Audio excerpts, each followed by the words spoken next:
ونستعين اهدنا الصراط المستقيم صراط الذين أنعمت عليهم غير المغضوب عليهم ولا الضالين. بسم الله الرحمن الرحيم. قل هو الله أحد الله الصمد لم يلد ولم يولد ولم يكن له كفوا أحد. بسم الله الرحمن الرحيم. قل هو الله أحد الله الصمد لم يلد ولم يولد ولم يكن له كفوا أحد. بسم الله الرحمن الرحيم. قل هو الله أحد الله الصمد لم يلد ولم يولد ولم يكن له كفوا أحد. اللهم اغفر للمؤمنين والمؤمنات والمسلمين والمسلمات تابع اللهم بيننا وبينهم بالخيرات إنك مجيب الدعوات إنك على كل شيء قدير. خدایا تجھے محمد و آل محمد کا واسطہ اس کلام کا ثواب تمام مرحومین شہداء علماء جو اس دنیا سے جا چکے ہیں، خصوصاً حاضرین مجلس کے مرحومین، اور مجھے کہا گیا کہ آج کی مجلس سید اسلم رضا رضوی اور باقی جو رضوی مرحومین ہیں ان کے سال ثواب کے لیے ہے۔ پروردگارہ اس سورہ کا، اس فاتحہ کا اور اس مجلس کا ثواب تمام مرحومین کی روح کو پہنچا، خصوصاً ان سادات کی روح کو پہنچا۔ نعرہ تکبیر، اللہ اکبر، نعرہ تکبیر، اللہ اکبر۔ انصاف آپ کو کریں گے۔ نعرہ تکبیر، اللہ اکبر، نعرہ رسالت، نعرہ رسالت، نعرہ حیدری، نعرہ حیدری، حسینیت، حسینیت، یزیدیت، یزیدیت پر حبیب خدا خاتم الانبیاء بلندتر صلوات۔ اللہم صلی علی محمد و آل محمد۔ اعوذ باللہ من الشیطان الرجیم۔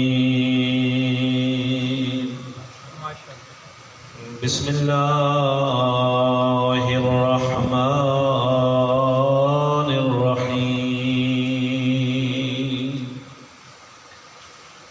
الحمد للہ رب العالمین، الصلاة والسلام علی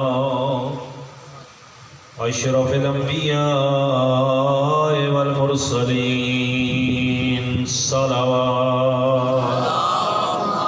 صلی علی محمد و آل محمد۔ حبیب قلوبنا وطبیب نفوسنا، حبیب الہ العالمین، اب الزہراء و اب القاسم محمد، صلی علی محمد و آل محمد۔ وعلى آلہ الطیبین الطاہرین المعصومین، المنتجبین المنتخبین المظلومین، سیما بقیت اللہ فی الارضین، روحی و ارواح العالمین لتراب مقدمہ الفداء، صلوات۔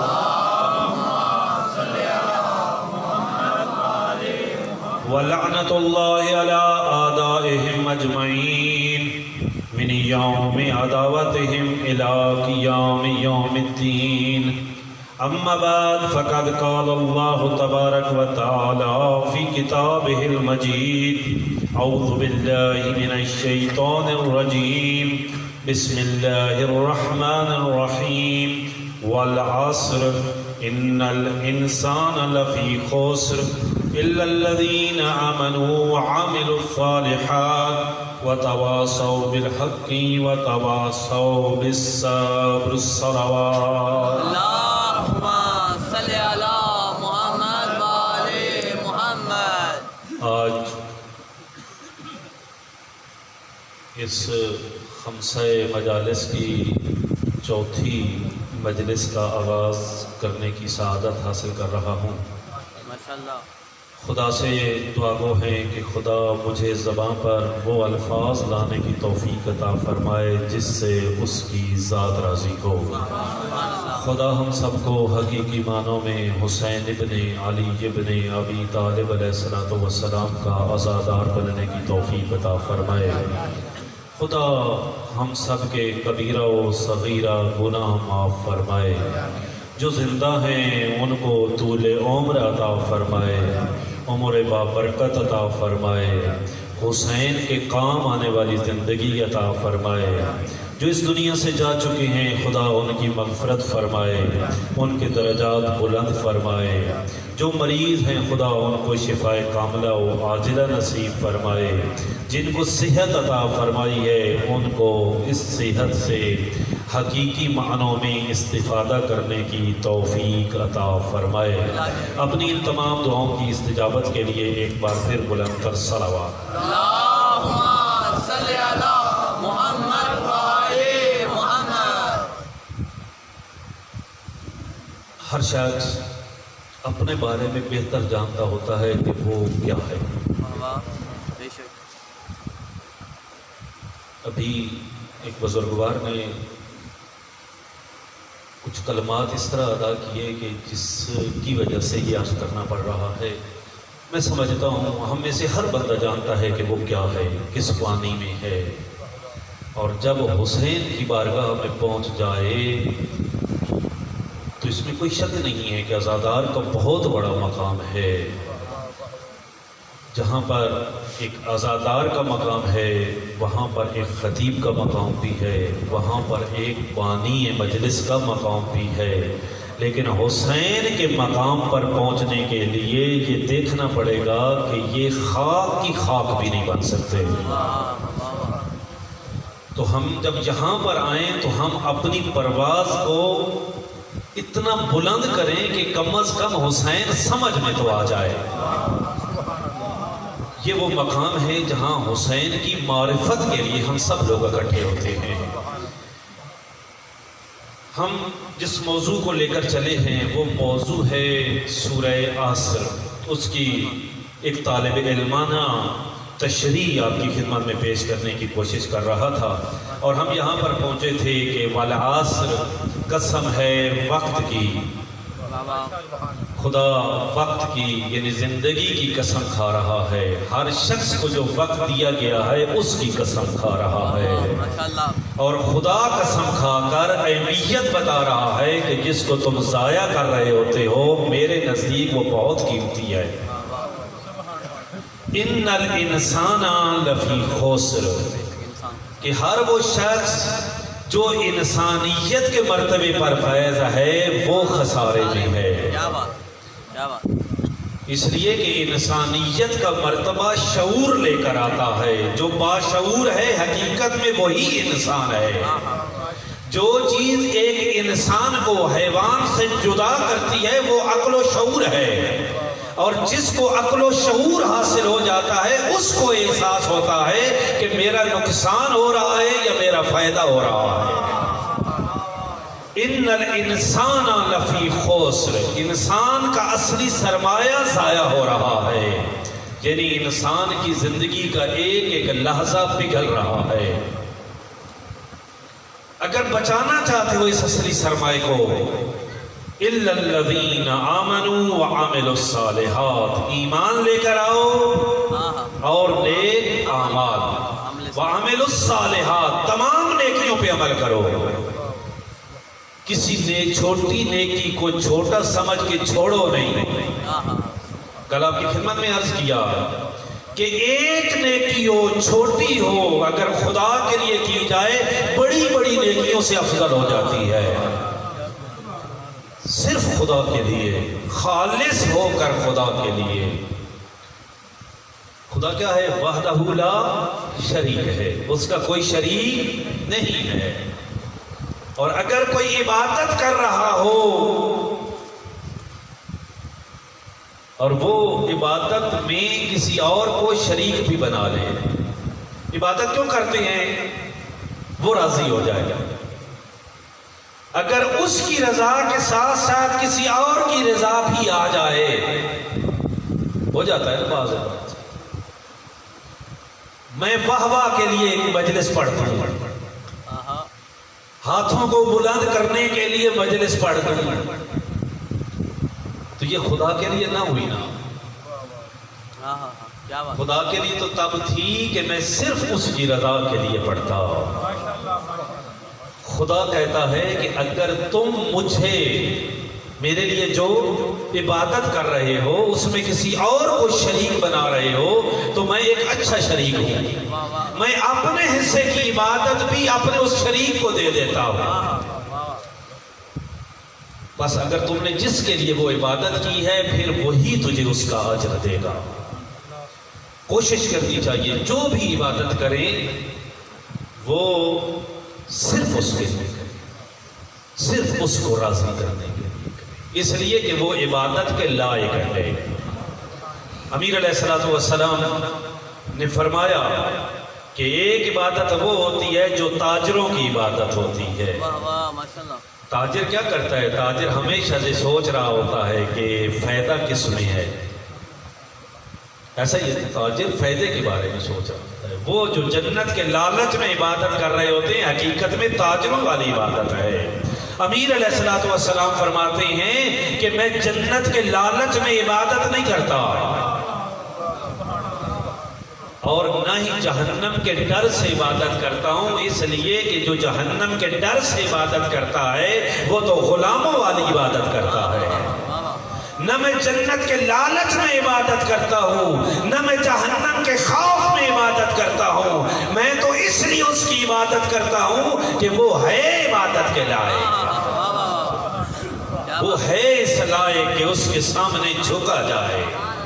علی کا سر کبھی بھی سجدے سے بلند نہ ہوتا اگر اس کا حکم نہ ہوتا کہ اٹھ کر دوسرے کام بھی کرنے ہیں۔ علی علیہ السلام ہمارے امام معصومین علیہ السلام میں امام زین العابدین علیہ السلام عبادت کے لحاظ سے بہت معروف ہیں، اس لیے ان کے القاب میں ہے سید الساجدین، سجدہ کرنے والوں کا سردار۔ زین العابدین، عبادت کرنے والوں کی زینت۔ وہ امام فرماتے ہیں کہ میری عبادت میرے جد علی کی عبادت کے مقابلے میں کچھ بھی نہیں ہے۔ میری عبادت میرے جد علی کی عبادت کے مقابلے میں کچھ بھی نہیں ہے۔ یہی وجہ ہے کہ ایک شخص آتا ہے اور آ کر دروازہ بطول پہ دستک دیتا ہے اور کہتا ہے اِنَّا لِلَّهِ وَإِنَّا إِلَيْهِ رَاجِعُونَ، اے اہل بیت نبوت، اے سیدہ علی اس دنیا سے کوچ کر گئے ہیں۔ سیدہ کہتی ہے فضہ کو، فضہ جاؤ اس سے پوچھو یہ کیا کہہ رہا ہے۔ آ کر کا پوچھا کیا کہہ رہے ہو؟ کہا میں نے محراب عبادت میں علی کو اس طرح تڑپتے ہوئے دیکھا ہے، اس طرح تڑپتے ہوئے دیکھا ہے کہ اب علی یوں لگتا ہے اس دنیا سے جا چکے ہیں۔ بطول فرماتی ہیں اس نے پہلی دفعہ دیکھا ہے علی کی ہر رات یوں اپنے پروردگار کے عشق میں تڑپتے ہوئے گزرتی ہے۔ ہم اس علی کے ماننے والے وَعَامِلُ الصَّالِحَاتِ، اور نیک اعمال، چھوٹے سے چھوٹے عمل کو بھی چھوٹا نہ سمجھو اور بڑے سے بڑے گناہ کو بھی حقیر نہ سمجھو۔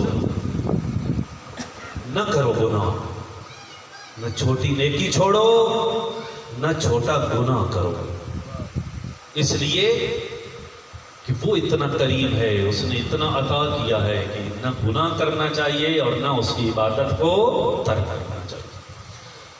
عبادت کو دو حصوں میں تقسیم کیا جا سکتا ہے. ایک ہے وہ کہ جو آپ کی اللہ اور آپ کے درمیان معاملات ہیں جن کو حقوق اللہ کہا جاتا ہے.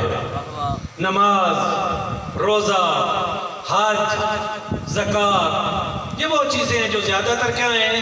خدا اور آپ کے درمیان معاملہ ہے، خدا اور میرے. لیکن کچھ چیزیں ایسی ہیں کہ جن کا تعلق میرے اور آپ کے درمیان ہے، میرے اور اللہ کے درمیان نہیں ہے، دوسرے انسانوں کے درمیان ہے، جن کو حقوق العباد کہا جاتا ہے. ہم عموماً صرف اسی کو عبادت سمجھتے ہیں، مثلا نماز پڑھ لینا، مثلا روزہ رکھ لینا، حج کر لینا. ہاں یہ عبادت ہے، اس میں کوئی شک نہیں ہے، لیکن دوسرے کا دل دکھا کر عبادت کرنے کا کیا فائدہ؟ کیا بات، کیا بات، کیا کہنے. دوسرے کا دل دکھا کر عبادت کرنے کا کیا فائدہ؟ اس لیے کہ اللہ تو غفور الرحیم ہے، وہ تو رحمان ہے، وہ تو کریم ہے. اگر اس کا حق میری گردن پہ رہ گیا وہ معاف بھی کر دے گا. اگر ساتھی کا حق میری گردن پہ رہ گیا، جب تک یہ معاف نہیں کرے گا اللہ کیسے معاف کر سکتا ہے؟ کڑوی باتیں ہیں نا. اور کڑوی گولی کے بعد کیا ہوتا ہے؟ حقوق العباد، اس کا خیال رکھنا انتہائی ضروری ہے. ہم عموماً اس کی طرح متوجہ بھی نہیں ہوتے. حتیٰ گھر کے اندر ایک واقعہ سنا دیتا ہوں، آپ کی ذہنوں کو تمام کرنے کی کوشش کرتا ہوں، زیادہ آپ کو پریشان نہیں کرتا. جو واقعہ سننا چاہتے ہیں بلند تر صلوات.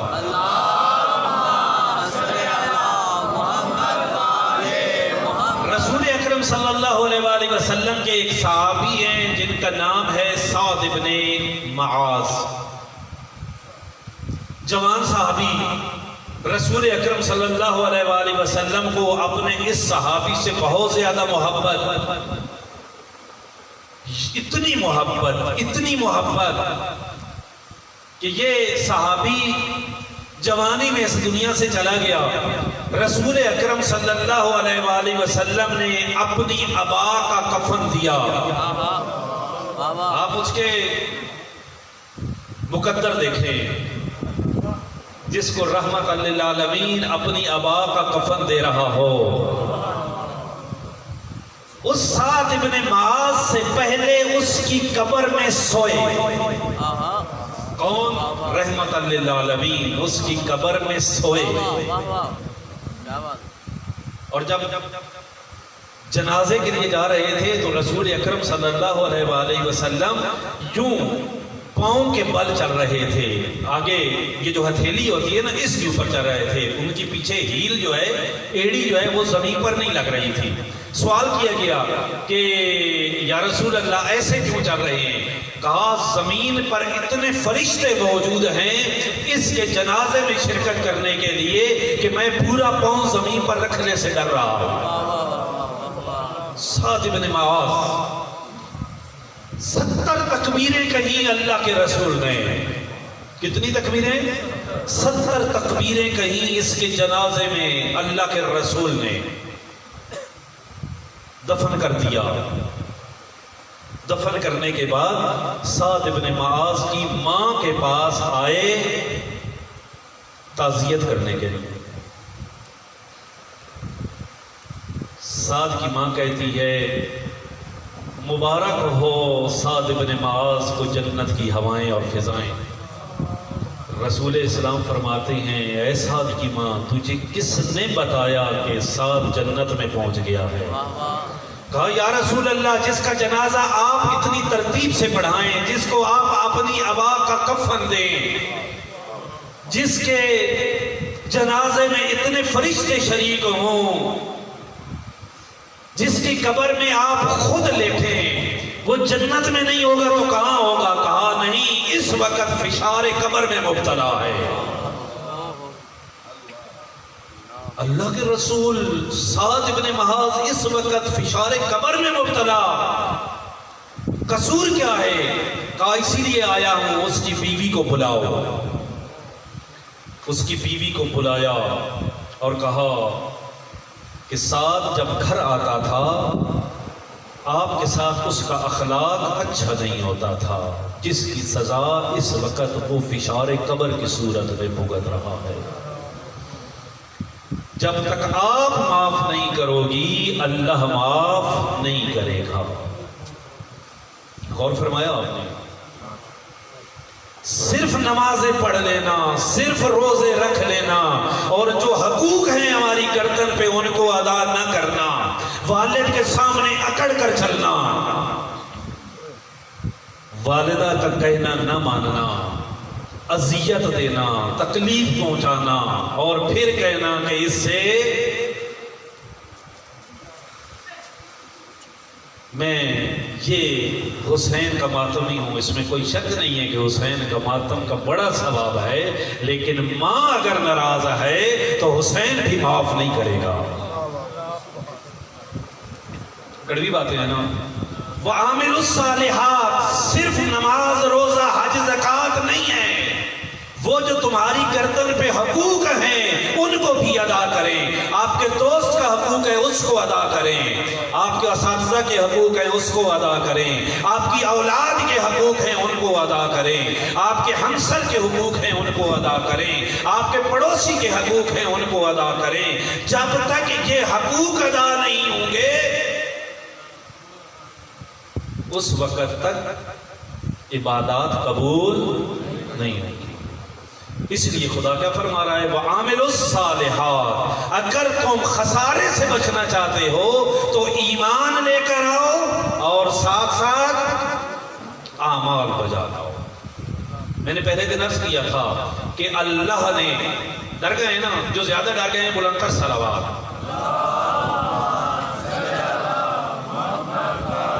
ڈرنا چاہیے، اس لیے سب مل کر پڑھیں بلند تر صلوات۔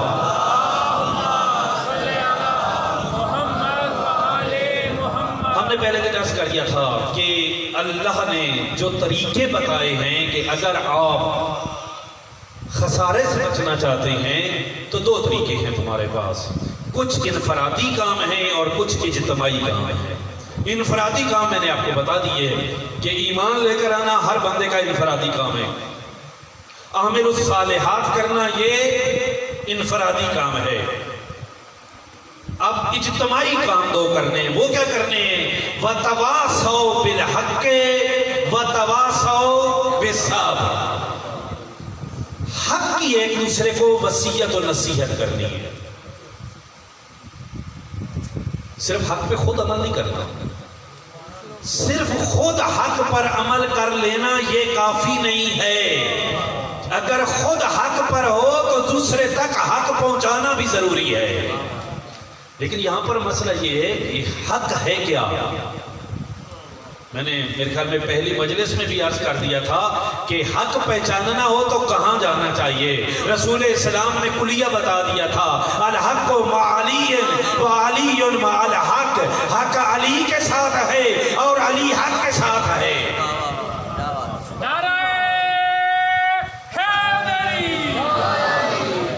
دور جانے کی ضرورت نہیں ہے، جہاں علی علی ہوتا ہوگا سمجھ آئیے وہاں حق ہے،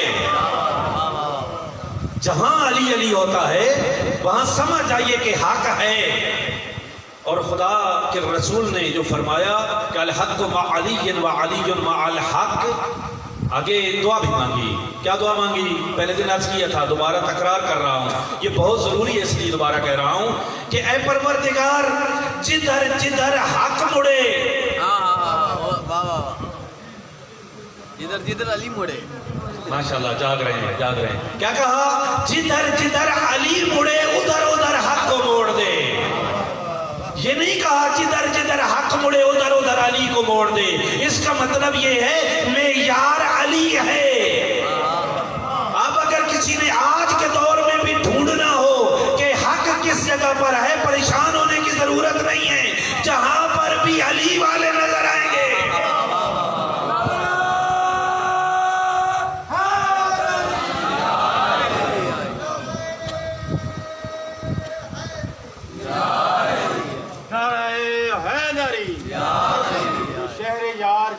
امامت ہے وہ ولی، جو شہر یار شہر امامت ہے وہ ولی، جس کا ہر ایک نقش سلامت ہے وہ علی جو صدق مصطفیٰ کی علامت ہے وہ علی جس نے گداگر کو تونگر بنا دیا اور جس نے بے زر کو چھو کر ابو ذر بنا دیا.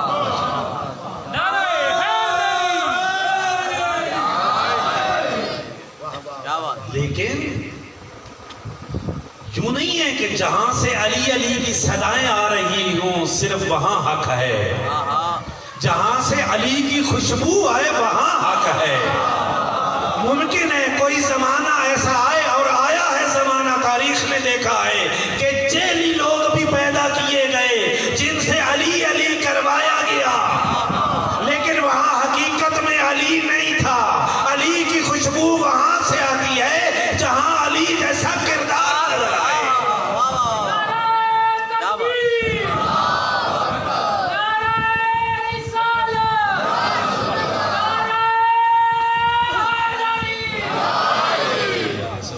علی کے کردار جہاں سے علی کا کردار نظر آئے. علی کا کردار اپنانا آسان کام نہیں ہے. مثال دیتا ہوں. ایک بندہ ہوگا ایک بندہ آپ کا دوست ہو وہ غلط بات برداشت نہ کرتا جہاں پر بھی وہ غلطی دیکھے وہاں پر ڈٹ جائے اس کی دوستی مشکل ہوتی ہے نا. اس کی دوستی بڑی مشکل ہوتی ہے اس لیے کہ وہ کمپرومائز نہیں کرے گا. وہ مجھے بھی مروائے گا خود بھی مار کھائے گا. ایسا ہی ہے نا. اس کی جس طرح اس حق کو بیان کرنے والے کی دوستی زیادہ آسان نہیں ہے اسی طرح علی کی دوستی بھی آسان نہیں ہے. علی کی دوستی کے لیے سولیوں پہ چڑھنا پڑتا ہے زبانیں کٹوانا پڑتی ہے جسم کے ٹکڑے ٹکڑے کروانا پڑتے ہیں لیکن ہر ٹکڑے سے بھی علی علی کی صدا آتی ہے.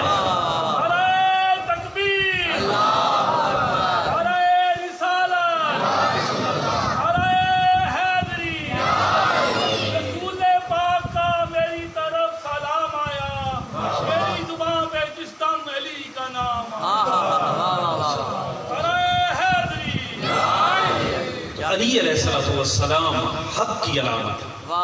جہاں علی نظر آئے گا وہاں حق نظر آئے گا.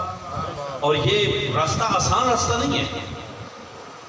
واقعاً علی کا راستہ آسان راستہ نہیں ہے. ہم نے تاریخ کے اندر دیکھا ہے کہ علی کا راستہ آسان راستہ نہیں ہے. حضرت رشید ہجری یا حجری دونوں لفظوں سے یاد کیا جاتا ہے. علی کا ماننے والا تھا علی کے قصیدے پڑھنے والا تھا. جہاں بھی کھڑا ہوتا تھا علی کے فضائل بیان کر رہا ہوتا تھا. اس کی زندگی سے علی کی خوشبو آتی تھی.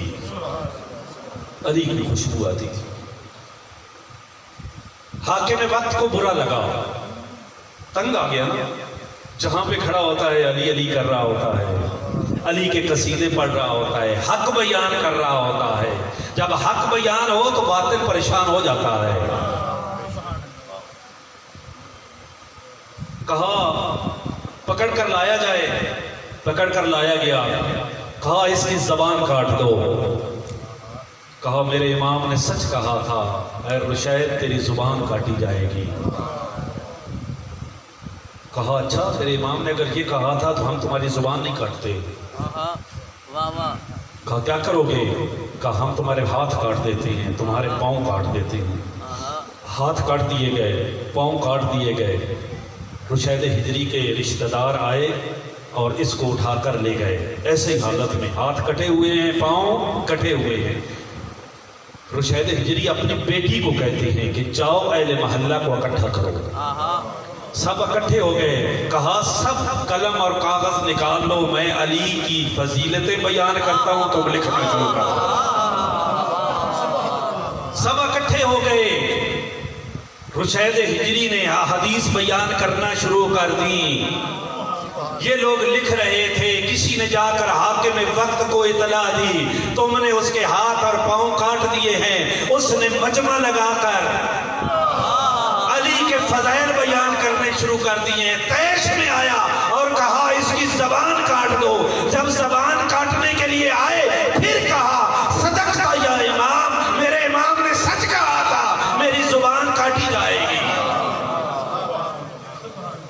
علی کے ساتھ چلنا آسان کام نہیں ہے۔ تاریخ میں آپ اس کا مطالعہ کر لیں۔ اسی لیے امیر علیہ الصلوۃ والسلام خود ارشاد فرماتے ہیں کہ میرے ماننے والوں کی طرف مصیبتیں ایسے آتی ہیں جیسے بارش کا پانی ڈھلوان کی طرف جاتا ہے، واہ واہ، لیکن پہاڑ اپنی جگہ سے ہٹیں تو ہٹ جائیں، میرے ماننے والوں کو مصیبتوں کے سامنے سے ہٹنا نہیں چاہیے۔ علی والے وہ ہوتے ہیں جو مصیبتوں کے سامنے چٹان بن جاتے ہیں۔ تو حق کا ساتھ دینا آسان نہیں ہوتا، اس لیے خود امیر علیہ الصلوۃ والسلام ارشاد فرماتے ہیں کہ حق کڑوا ہوتا ہے، حق کڑوا ہوتا ہے لیکن اس کے اثرات دور رس ہوتے ہیں۔ قرآن نے ایک مثال سے بات کو بیان کیا ہے کہ حق کیا ہے اور باطل کیا ہے۔ آپ چاہتے ہیں نا بیان کر دوں؟ بسم اللہ۔ وتواصوا بالحق، حق کی نصیحت کرنی ہے نا، میں بھی کر رہا ہوں، آپ بھی کریں گے۔ وتواصوا بالحق، حق کو پہنچانا ہے، تو معلوم ہونا چاہیے نا حق اور باطل کیا ہے۔ قرآن نے بیان کیا ہے کہ حق کیا ہے اور باطل کیا ہے، ایک مثال دے کر۔ سورہ رعد کے اندر آیت نمبر 17 ہے، اس کے اندر خدا مثال دے رہا ہے، غور کیجئے گا۔ خدا کہہ رہا ہے کہ آسمانوں سے پانی برستا ہے۔ واہ واہ، ماشاءاللہ۔ آپ نے کبھی دیکھا ہے؟ بارش جنہوں نے نہیں دیکھا وہ صلوات پڑھ لیں، جنہوں نے دیکھا ہے وہ صلوات پڑھ لیں۔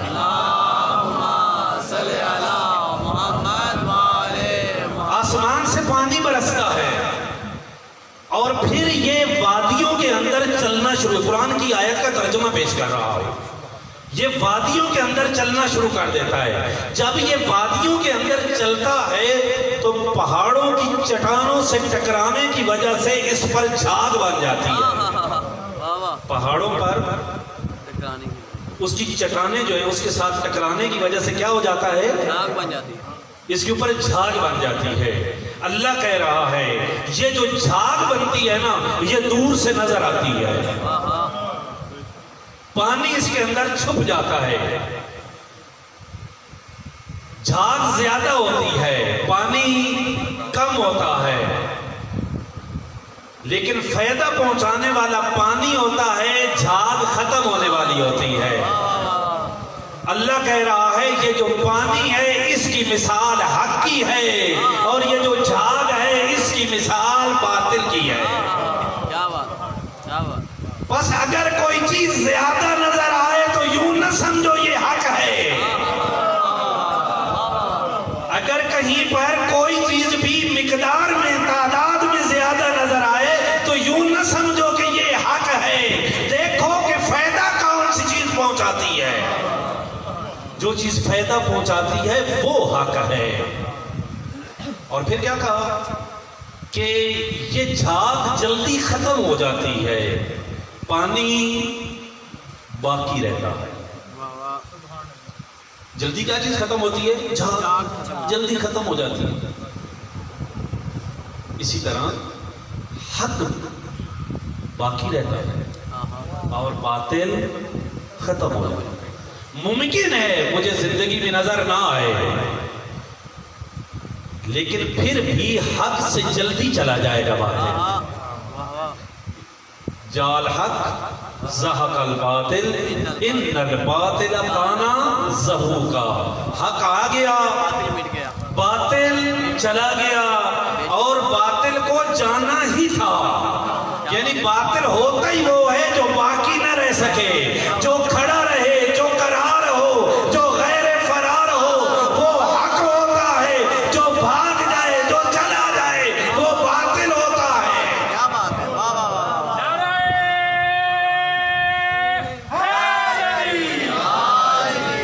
تو عیشیان حیدر کرار، پریشان ہونے کی ضرورت نہیں ہے کہ ہم تھوڑے ہیں، نا تھوڑے ضرور ہیں لیکن حق ہیں۔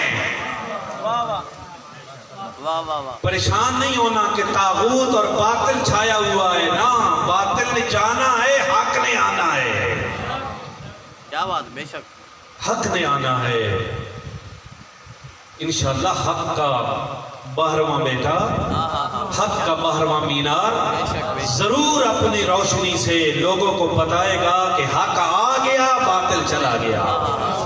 یا امام المنتظر، اللہ جل اللہ جل یا امام المنتظر، اللہ جل اللہ جل نعرہ حیدری، یا علی یا علی یا علی مدد۔ بس حق جو ہے حق باقی رہنے والا ہوتا ہے۔ ایک اور بات بھی یہاں سے سمجھ آتی ہے کہ اوپر سے پانی آتا ہے، یہ جھاگ اوپر سے آتی ہے، اوپر سے پانی آتا ہے۔ جھاگ کہاں پیدا ہوتی ہے؟ یہاں وادیوں میں چلنے کی وجہ سے جھاگ پیدا ہوتی ہے، یعنی باطل یہاں بنتا ہے، ادھر سے حق آتا ہے۔ کیا بات ہے؟ ادھر سے جب لیں گے تو حق ملے گا، ادھر سے لیں گے تو ممکن ہے مقدر میں معاویہ و یزید بھی آ جائیں گے، ادھر سے لیں گے تو علی سے لے کر مہدی تک حق ملیں گے، اگر خود بنائیں گے تو کوئی بھی آ جائے گا۔ اگر وہاں سے لینا ہے خیر ادھر سے آتی ہے، جو ادھر سے آئے وہی باقی رہتا ہے، اسی لیے وہ اس کو مانے جو ادھر سے آیا ہے، جو ادھر سے آیا ہے صرف اسی کو مانے۔ حق کیا ہے؟ خود علی علیہ السلام ارشاد فرماتے ہیں، سنیے گا غور فرمائیے گا۔ لوگ پریشان تھے علی علیہ السلام کے زمانے میں، آپ کو معلوم ہے خصوصاً علی علیہ السلام کی جب خلافت ظاہری کا زمانہ تھا، لوگ بڑے پریشان تھے، مسلمان ایک دوسرے کے ساتھ لڑ رہے تھے، لوگ بڑے پریشان۔ علی علیہ السلام ارشاد فرماتے ہیں پریشان کیوں ہو؟ بینکم اطرت نبیکم، تمہارے درمیان تمہارے نبی کی اطرت موجود ہے، اس اطرت کے ہوتے ہوئے پریشان ہو۔ اور پھر اطرت کیا ہے اس کے بارے میں ارشاد فرماتے ہیں، یہ اطرت کیا ہے؟ ہم عظمت الحق، یہ جو اطرت اہل بیت ہے یہ حق کی مہار ہے۔ آپ میرے خیال میں سب جانتے ہوں گے کہ مہار کا کردار کیا ہوتا ہے۔ حق اونٹ جتنا بڑا ہی کیوں نہ ہو، مہار چھوٹی بھی ہو، جہاں مہار جائے گی وہیں حق جائے گا۔ اہل بیت علیہ السلام ہم عظمت الحق۔ ضروری نہیں ہے کہ مہار ایک بہت بڑی رسی ہو، نا، مہار چھوٹی بھی مہار ہوتی ہے۔ یہاں پر ایک واقعہ بیان کر دوں چھوٹا ہونے کی بات پر۔ ماشاءاللہ۔ ہمارے ایک امام ایسے ہیں کہ جن کی عمر ابھی 6 سال تھی وہ حق کے امام تھے، 6 سال کی عمر میں بھی عظمت الحق تھے، حق کی بہار تھے، 6 سال کا بچہ تھا۔ ایسا ہی ہے، اس وقت کے لوگ بھی بڑے پریشان تھے اور لوگوں نے بڑا فائدہ اٹھانے کی کوشش کی کہ یہ بچہ ہے، اس بچے کو کسی نہ کسی طریقے سے شکست دے دی جائے اور حق کو موڑ دیا جائے۔ اس کے لیے مامون الرشید کا زمانہ تھا، امام تقی علیہ السلام کی بات کر رہا ہوں جو ہمارے 9ویں امام ہیں، ان کی عمر، اور ہمارے سب سے جوان امام جو اس دنیا سے گئے وہ بھی یہی امام ہیں، صرف 25 سال کی عمر میں یہ امام ہمارے شہید ہوئے ہیں۔ 6 سال کی عمر میں یہ مسند امامت پہ بیٹھا ہے، فرزند زہرا۔ مامون نے امام علیہ السلام کو شکست دینے کے لیے، جو امام کی شکست کے بارے میں سوچتا ہے حقیقت میں خود شکست کھا چکا ہوتا ہے، اس نے یہ طے کیا کہ عیسائیت اور یہودیت کے بڑے بڑے علماء کو بلا کر ایک مناظرہ کروایا۔ یحییٰ ابن اقسم نامی ایک بہت بڑا عالم، اس کو بلایا گیا اور یہ 6 سال بچے کو ممبر پہ بٹھا دیا گیا۔ یحییٰ ابن اقسم کہتا ہے کہ مجھے کیوں بلایا ہے؟ کہا آپ سوال کریں، یہ 6 سالہ بچہ جو ہے یہ آپ کے سوالوں کے جواب دے گا۔ ماشاءاللہ۔ یحییٰ ابن اقسم جس کی عمر 70 سال سے زیادہ، ایک بوڑھا شخص، اپنے زمانے کا، اپنے مذہب کا بہت بڑا عالم، وہ کہتا ہے توہین کیوں کر رہے ہو؟ تمہارے مذہب کے اندر بزرگوں کی، علماء کی توہین کرنا منع ہے، کیوں میری توہین کر رہے ہو؟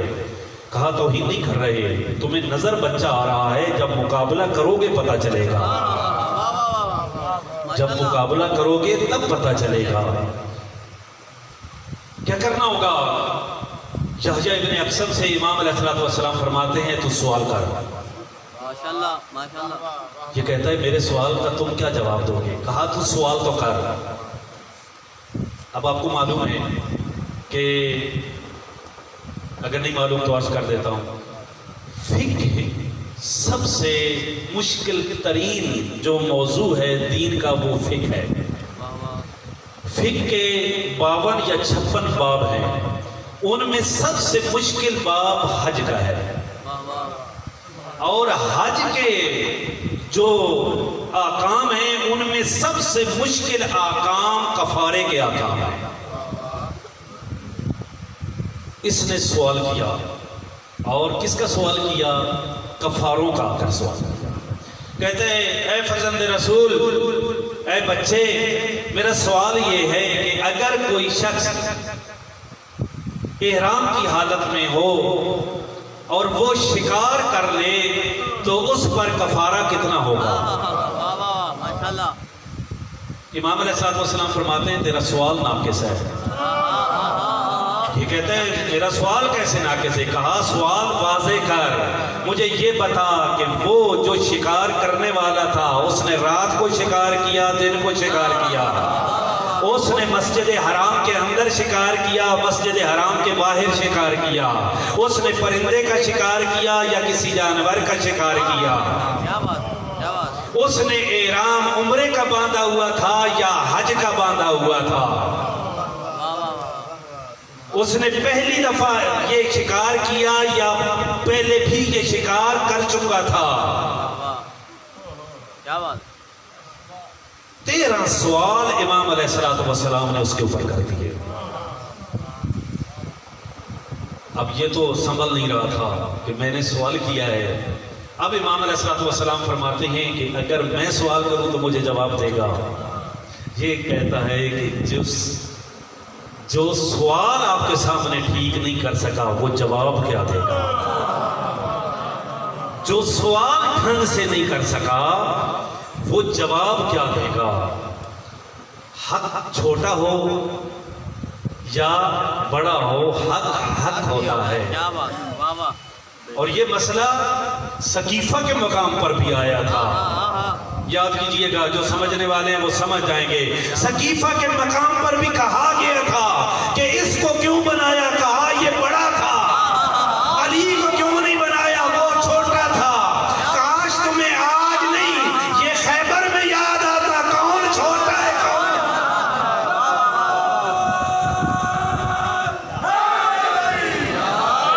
یہ دیکھنا تھا کون چھوٹا ہے کون بڑا ہے، تو خیبر میں دیکھتے، احد میں دیکھتے، خندق میں دیکھتے، وہاں پر تو یہ یاد نہیں آیا۔ آج کیوں یاد آ رہا ہے کہ علی چھوٹا ہے فلاں بڑا ہے؟ کیا کہنا۔ حق کہاں ہے؟ حق کا ساتھ دینا ضروری ہے۔ وَتَوَاصَوْا بِالْحَقِّ، اور یہ کیا کرتے ہیں؟ حق کی ایک دوسرے کو نصیحت کرتے ہیں۔ اس لیے برادران، عزاداران، اگر خسارے سے بچنا چاہ رہے ہیں تو صرف اپنے آپ کو حق تک محدود نہ رکھو۔ جو خدا نے آپ کو حق عطا کیا ہے اس حق کو لوگوں تک پہنچاؤ۔ یہ حق پہنچنا چاہیے۔ اچھا، حق پہلے عرض کر دیا ہے، حق پہنچانا آسان کام ہے۔ یہ جو جنازوں پہ جنازے آپ اٹھا رہے ہیں یہ کس وجہ سے اٹھا رہے ہیں؟ حق پہنچانے کی وجہ سے اٹھا رہے ہیں، حق کا ساتھ دینے کی وجہ سے پہنچا رہے ہیں۔ اس لیے خدا کہہ رہا ہے کہ اگر حق پہنچانا ہے تو پھر وَتَوَاصَوْا بِالصَّبْرِ، صبر کرو۔ کیا بات ہے، کیا بات ہے۔ حق پہنچانا ہے تو پھر اتنی جرت بھی پیدا کر لو کہ تمہیں صبر بھی کرنا پڑے گا۔ جس تک حق پہنچاؤ اس کو ساتھ یہ بھی کہو کہ حق پہنچانا آسان کام نہیں ہے. جس نے حق پہنچایا اس نے اسی دنیا میں سخت سے سخت آزمائش میں سے وہ گزرا ہے. سخت ترین آزمائش میں سے وہ گزرا ہے. الحق کو مر، حق کڑوا ہوتا ہے اور اس کو پہنچانے کے لیے تکلیفیں برداشت کرنا پڑتی ہیں. حق کو پہنچانے کے لیے تکلیفیں برداشت کرنا پڑتی ہیں. انشاءاللہ وتواصوا بالصبر کے اوپر کل ہم گفتگو کریں گے اور اس کو ہم اختتام تک پہنچائیں گے. حسین بن علی علیہ السلام اور زینب کبریٰ کا قصور کیا تھا؟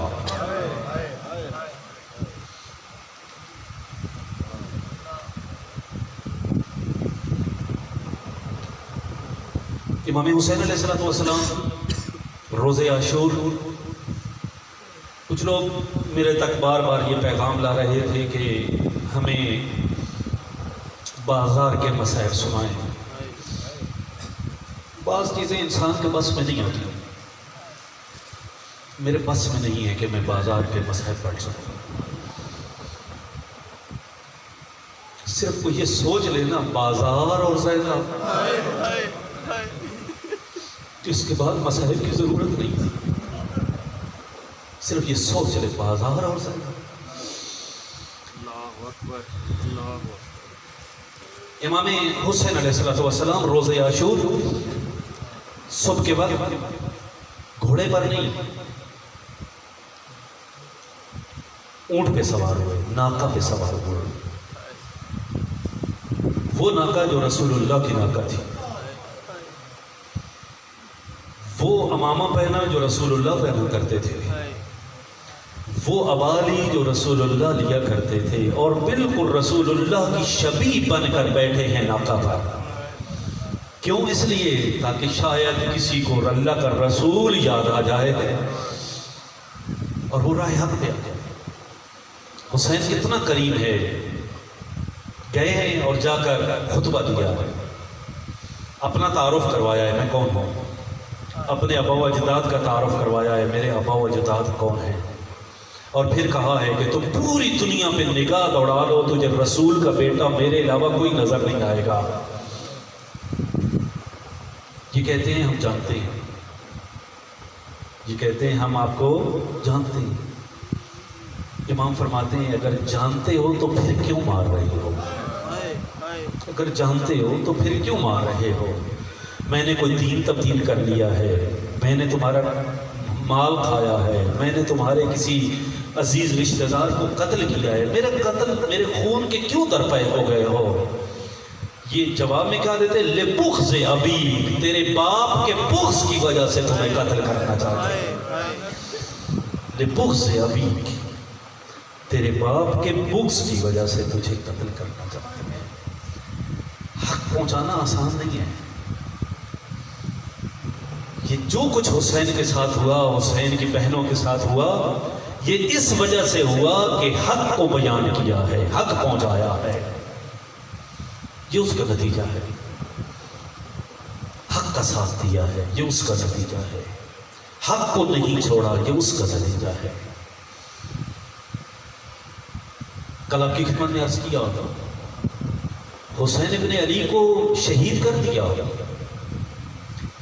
اب تو دل کی آگ ٹھنڈی ہو جانی چاہیے تھی، اب تو بغض کی آگ ختم ہو جانی چاہیے تھی نا. یہ آگ اتنی، باطل کے دل میں یہ آگ اتنی گہری تھی کہ یہاں پر ان کی آگ ٹھنڈی نہیں ہوئی. حسین کی لاش پہ گھوڑے دوڑا، حسین کی لاش پہ گھوڑے دوڑا. کاش یہاں تک ان کا یہ بغض ختم ہو جاتا. حسین کے دکھ ختم ہوئے، زینب کے دکھ شروع ہو گئے.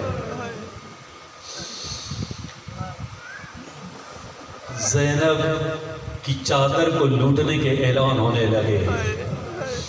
اب حسین مارا گیا ہے، عباس نہیں بچا ہے، اب زینب کی چادر لوٹ لو. عزاداروں میں کیسے بیان کروں، انہوں نے حسین کی بہن کے خیموں کو آگ لگا دی. یوں نہیں کہ ایک طرف سے آگ لگائی، انہوں نے چاروں طرف سے آگ لگائی ہے۔ علی کی بیٹیاں آئی ہیں اپنے وقت کے امام کے پاس اور آ کر کہا ہے اے اللہ کی حجت، آپ ہمیں اجازت دیں، جل کے مرنا ہے یا باہر جانا ہے؟ اللہ کی حجت کہتی ہے باہر جانا ہے۔ اب یہ باہر آنے کے تیار تھیں، اتنے یہ بدبخت داخل ہوئے اور انہوں نے سیدانیوں کے سروں سے چادریں چھیننا شروع کر دی۔ یہ چادریں رسول کی بیٹی کو اتنی عزیز تھیں، اتنی عزیز تھیں کہ یہ بدبخت آیا ہے، اس نے ایک ہاتھ میں زینب کی چادر کو پکڑا ہے، دوسرے ہاتھ میں اس کے پاس نیزہ تھا، یہ چادر کو اپنی طرف پھینکتا تھا، اور بی بی چادر اپنی طرف پھینکتی تھی۔ جب اس نے دیکھا ہے نا کہ زینب کی چادر آسانی سے نہیں لے سکتا، اور اس نے نیزے سے اور زینب کے سر کو اجرکم ربکم، یہ چادر بڑی عزیز تھی زینب کو، اور زینب کی کنیزوں یاد رکھو، اور جب بھی زینب کو پرسہ دینے آؤ اپنی چادر کا خیال رکھنا۔ ایک اور واقعہ بھی بیان کر دوں، جب جناب سکینہ نا جب دامن کو آگ لگ گئی ہے، ہائے ہائے 4 سال کی بچی ہے، دامن کو آگ لگ گئی ہے، بھاگی ہے اور دوڑی ہے، کہاں آئی ہے؟ جہاں پہ بابا کی لاش تھی۔ بابا کو آ کر کیا بتایا ہے؟ یہ نہیں بتایا بابا میرے دور چھین لیے گئے، یہ نہیں کہا بابا مجھے تماچے مارے گئے، یہ نہیں بتایا بابا میرے کان زخمی ہیں۔ پہلی بات جو بتائی ہے وہ یہ، بابا ہماری چادریں اجرکم ربکم، اجرکم ربکم۔ شام غریبہ زینب کبریٰ کے لیے قیامت تھی۔ اگر زہرا کے گود میں پرورش نہ پائی ہوتی، علی سے غیرت و شجاعت نہ سیکھی ہوتی، مر گئی ہوتی۔ مرنے کے سارے امکانات موجود تھے۔ حمید ابن مسلم روایت کرتا ہے، میں نے اس رات جب خیموں کو آگ لگی ہوئی تھی، ایک بی بی کو ایک جلتے ہوئے خیمے کے باہر دیکھا۔ کبھی اندر جانے کی کوشش کرتی ہے لیکن اندر آگ نہیں جانے دیتی، باہر آتی ہے۔ کوئی قیمتی چیز تھی اس خاتون کے اندر، جس طرح کسی پرندے کے گھونسلے کو آگ لگ جائے اور اس کے بچے اندر ہوں اور وہ تڑپ رہا ہوتا ہے، اسی طرح یہ بی بی تڑپ رہی تھی۔ اس نے ہمت کی ہے، ایک دفعہ کربل کی مقتل کی طرح منہ کیا ہے اور بلند آواز سے کہا ہے اللہ اکبر، اور پھر اندر داخل ہوئی ہے۔ جب باہر آئی ہے اکیلی نہیں تھی، اس کی پیٹھ پر کوئی جوان تھا جس کو زمین پہ سلا کر کہہ رہی تھی بھیا حسین، خنجر کے نیچے سر رکھ کر سبحان ربی الاعلیٰ کہنا آسان ہے، اور بغیر چادر کے اس سجاد کو اٹھا کر لانا۔ اجرکم ربکم، اجرکم علی اللہ۔ گزر گئی یہ رات بھی، گزر گئی یہ مصیبت بھری رات بھی، اس سے بڑی قیامت والی دن پھر طلوع ہوا۔ زینب کے لیے ایک اور قیامت بھرا دن طلوع ہوا۔ کون زینب؟ جو نانے کے مزار پر بھی رات ہو جایا کرتی تھی۔ جب علی علیہ السلام کو ضربت لگی ہے، علی علیہ السلام کو ضربت لگی، بیٹے علی علیہ السلام کو اٹھا کر گھر لا رہے تھے، صحابی بھی ساتھ۔ جب گھر قریب آیا، امام علی علیہ السلام فرماتے ہیں حسن بیٹا میرے قریب آؤ۔ امام حسن قریب کے کہا ان سب صحابیوں کو کہو گھروں کو چلے جائیں۔ بابا یہ سب آپ کے چاہنے والے ہیں، آپ سے محبت کرنے والے ہیں، کیوں ان کو گھر بھیج رہے ہیں؟ کہا میری حالت دیکھ کر میری بیٹیاں بہن کریں گی، میری بیٹیاں بلند آواز میں روئیں گی،